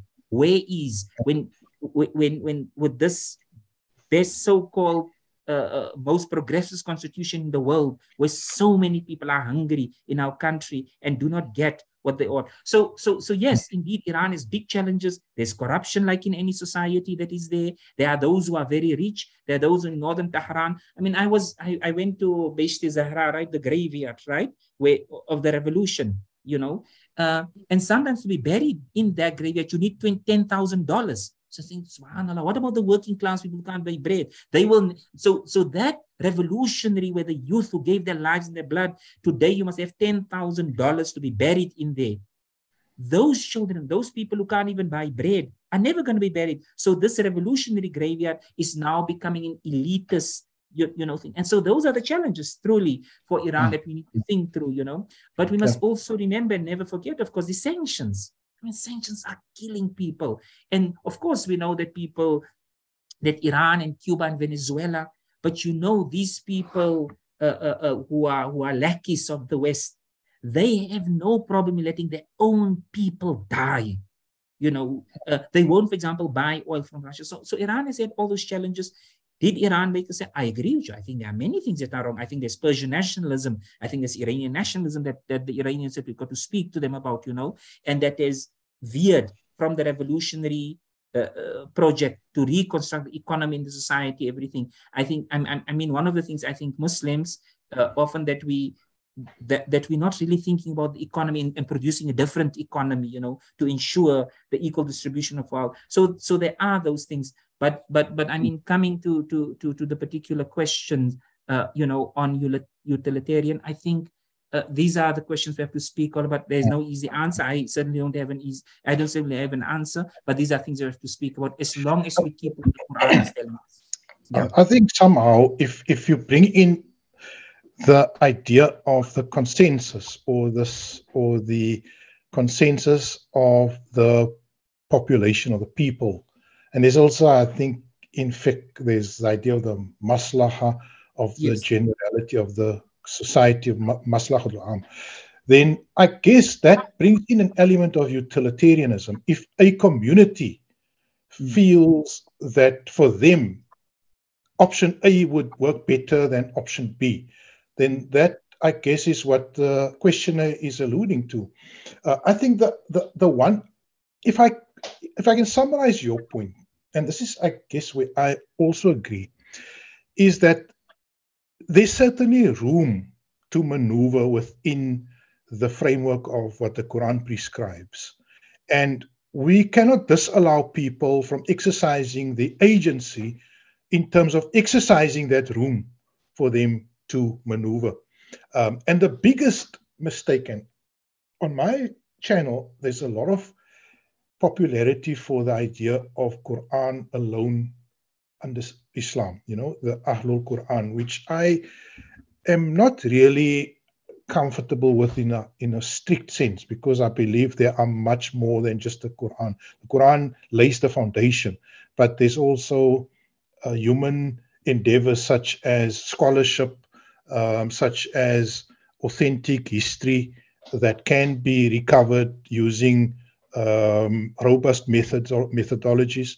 But okay, be that as it may, there's a lot of people, and there's also context to this Quran alone Islam, because ISIS basically gave impetus to this whole movement to explode after 2011, because they actually cited hadiths for all their criminal acts.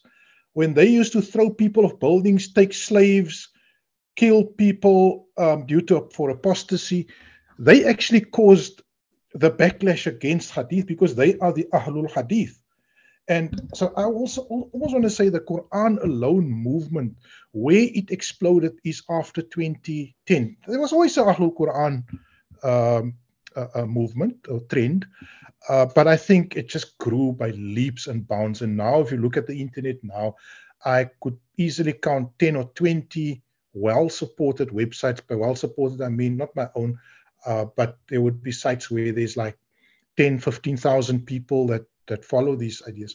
But there's a context to it, and that context is the travesty, the way in which hadiths have been used to inflict such a lot of trauma and tragedy on Iraq during this ISIS period when they were growing. So I just want to put it in context. But the problem I have with this Quran approach, or with any approach that seems to be reformist or seems to try to revise the foundations, the foundational epistemics of our culture and our tradition, is that you cannot replace religious fascism with secular fascism. So what Turkey did, Turkey experimented.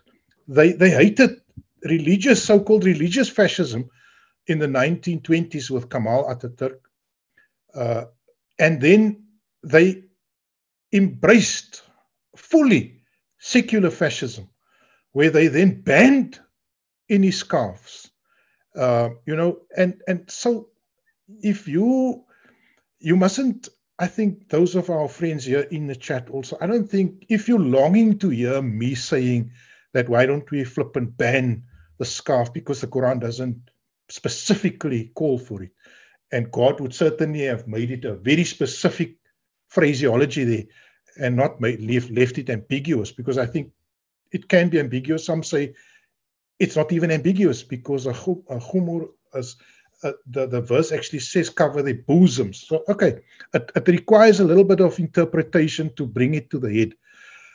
But certainly we cannot then say that we want to impose what we see as the verse, what the verse means, because that would be an equally pathetic form of fascism. And I never do that. I always say my reading of the verse, I trust in Allah that I'm correct in my understanding of the verse.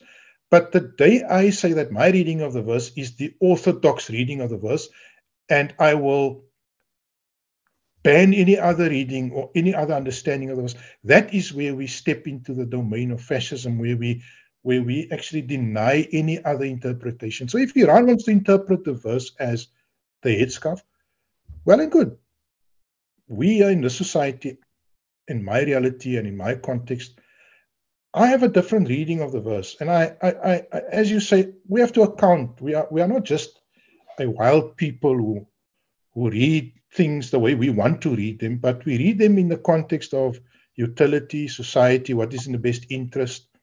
Personally, I believe that, our women have a better fighting chance if they don't have to first win approval within their workplaces and within their society. And I've often seen that they start off by being marginalized. And yes, I know they should be strong and they should wear their scarf with dignity and pride.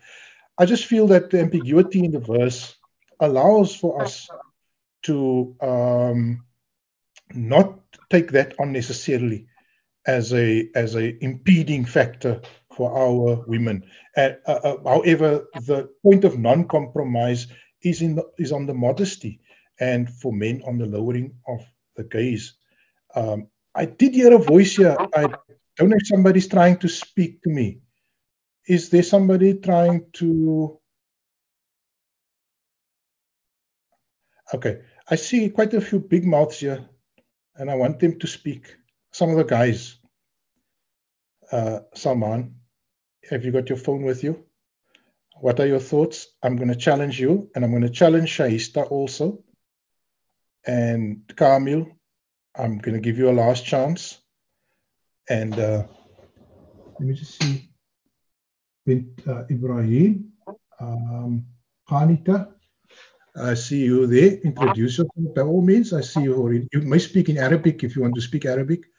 And Shahid is very capable of, he knows all the dialects of Arabic.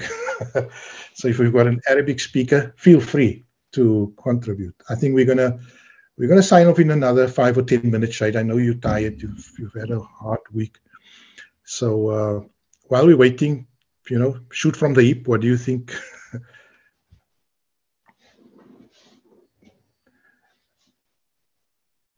The issue of hijab, I think we've done fairly, justice to it. We've done for now. I mean, it's an issue that we'll probably talk about again. So I don't know if we're going to go into any other big topics still. I've spoken about Iran, my feeling. You know what? When I said that I feel that the clergy have hijacked the revolution to some extent, it's a very strong charge that I'm making. It's not based, I'm not referring to the experience in Iran. I'm speaking about my experience, because we felt ownership of the revolution in 1978. I think somebody's trying to speak, but your mic is not coming through.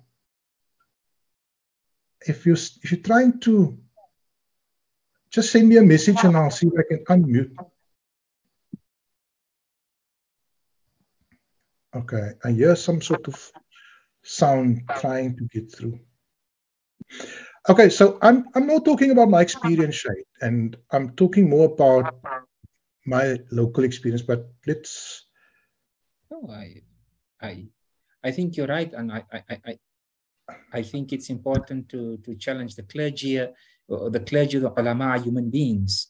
They've got their own vested interests. They just people, even the pies. And I think in that way, it's important that we.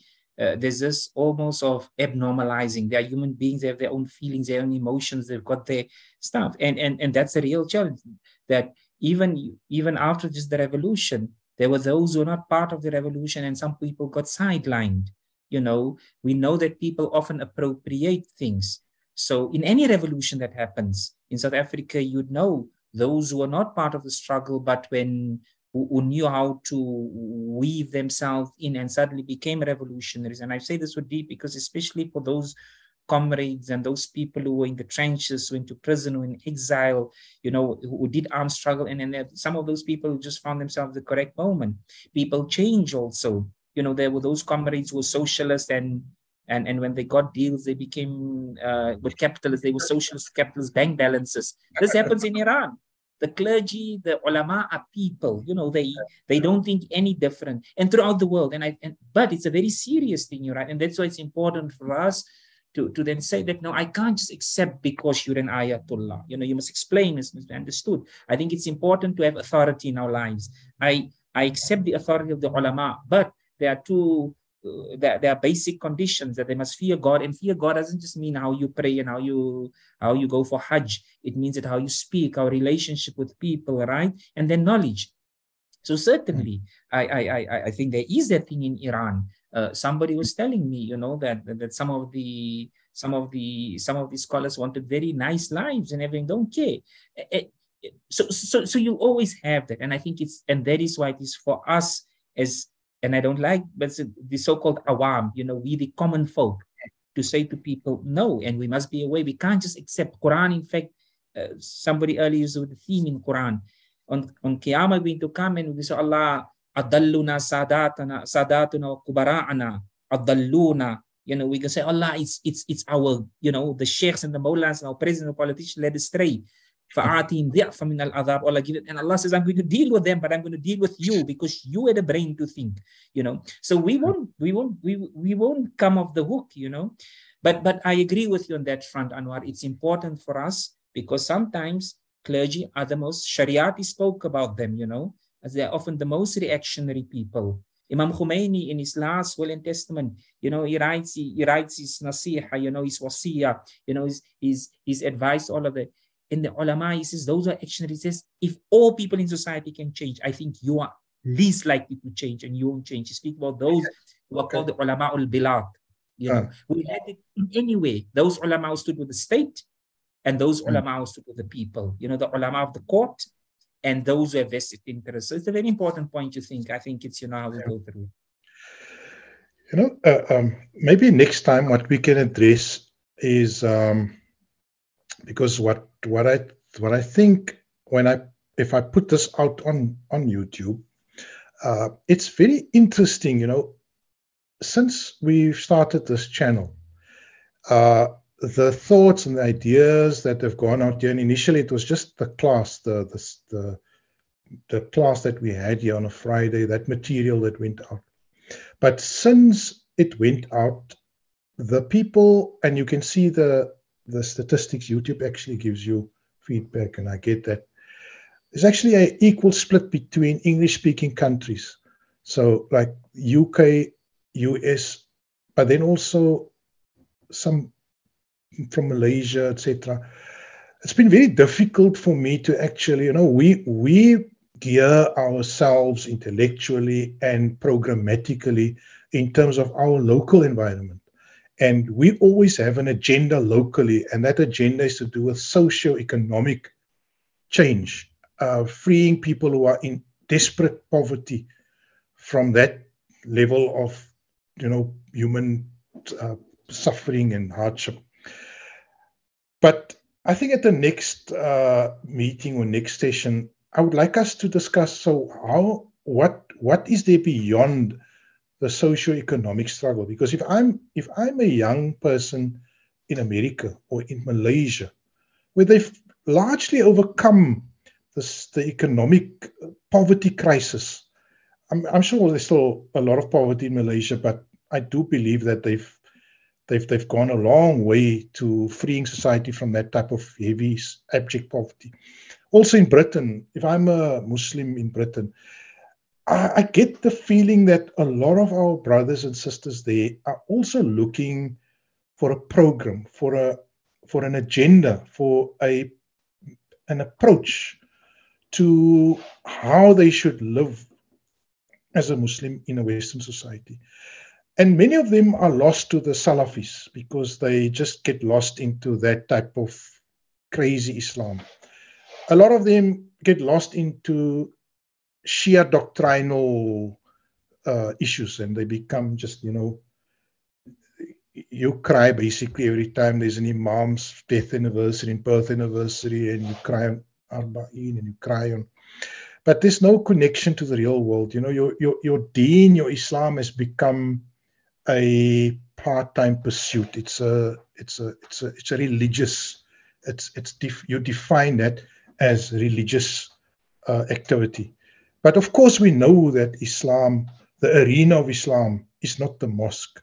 The arena of Islam is life itself. It's the workplace. It's the family.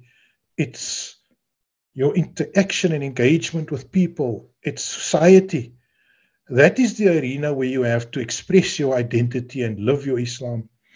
And for me, I think if you can maybe start thinking through it, Shaik, next time, if I'm a Muslim in America, what is it essentially that makes me different? What is it that I should be exerting myself towards? Now, it's easy here, like I said, if you tell people, be a good Muslim, they tell you, let's start a feeding scheme. Let's start a tutorial class which help people getting through school and so on. Let's start a preschool. In America, yes, they've got socioeconomic problems, Britain, Malaysia, etc. But I think there's a hunger for those people to know what exactly is my agenda as a Muslim. What is it that I should be busy doing? And I don't think we've really strongly addressed that. And maybe next time, inshallah, we should. I would love for us to just focus one session on that, and I'll invite especially some of the, maybe we'll get an overseas person to join us on the forum also and share that idea, because I can sense it. So the default position is go to Qur'an, Sunnah, Salafism. And then it's all about walking with a long beard and spicing your English with some Arabic words and pronouncing the ayn and the qafs beautifully, and and the whole idea of Islam there is like a very cultural, but not cultural in its profound sense, but superficially cultural experience. So inshallah, maybe next time we can touch on this. I've got Assalam everyone. Shukran for a thought-provoking and relevant discussion, Rashida. My dear niece, Rashida. And sorry, not my niece, my cousin, Maaf, Shida. I'm making you younger than you are. But Shida is my age, but very young. I don't know how she manages. But she's my third sister, I think. Very, very close. She lives out off the grid somehow, deep rural, and I don't know how they get internet there, but it's nice to hear from you, Shida. Is there anyone there that's got any thought? If you want to share, Shahid, I see you ready there. You got your pajamas on. Nice. That's the best part of Zoom. But some people, I have a brother. When we do Zoom or WhatsApp, he actually literally lies flat in bed with the blankets over him, and then the phone is next to him on this bedside table. I mean, he takes it to the extreme, Rashid. And when we have a family discussion, your idea for the next session is great, and I look forward to it. Thank you very much. Lovely, man. Lovely. I think we're going to call it a day, Shahid. Please, man, if you've got any other ideas, I think if you've got any other thoughts, maybe as we close down, with 2 hours, alhamdulillah. That is good, yeah. Inshallah, we will speak. I will, if anything, then I'll write to you, Anwar, inshallah. Right. I just want to say shukran to everyone. Thank you, and I hope we meet soon again, inshallah. Yeah, and we'll tell them more stories, eh? Can I tell Can I tell them some of your secrets next time? But it won't be the bad secret. I'll just tell them what you were up to when you go to the bathroom and I see my stuff is broken. You got very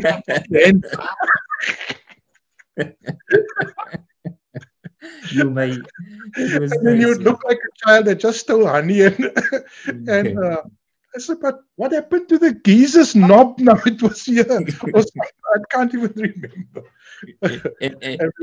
And how you made Maulana push his car from your house to his house. That Mufti, the great Mufti. Anwar, we tell them a lot of nice juicy stories next time. We'll tell them about Harun also, inshallah. Yeah. Harun was earlier. We'll expose some of his secrets too. Okay, inshallah. Jazakallah khairan. Jazakallah to you, Shaik, man. It was nice having you. Great. And I made it really, I think I enjoyed the discussion. Likewise. Nobody else, then I'm going to sign off. And I want to thank all of you. And I hope we'll be able to make this, cut this thing a bit, edit it, and put it out on YouTube for the rest of the people, inshallah. Okay. Walaikum I get a shukran here from Zainab. Thank you, Zainab. And I've got here from Qanika Bint Ibrahim. Thank you. Valuable discussion from Ian. Oh, thank you very much. Signing off. Hope to see you soon again. Assalamu alaikum.